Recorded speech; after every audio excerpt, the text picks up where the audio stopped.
trên rồi nè con cái chỗ đây trên rồi nè nâng nè nâng cái chỗ đây trên rồi nè nângថ្មនោះអី ចា គេធ្វើសល់ហ្នឹងកូន ហ៎ គេធ្វើផ្ទះសល់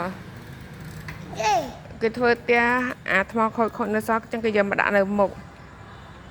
មុខគេ ចាគេទុកចាក់សាបចាក់អីបន្ថែមទៀតចឹងណា ហើយបន្ទាន់មកញ៉ាំអីអី ចាគេធ្វើចឹងដើម្បីញ៉ាំមីកូន ញ៉ាំដល់ផលមីអី ញ៉ាំផលិតផលមី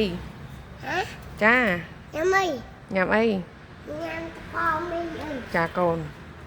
ញ៉ាំទៅផលអាច បាទ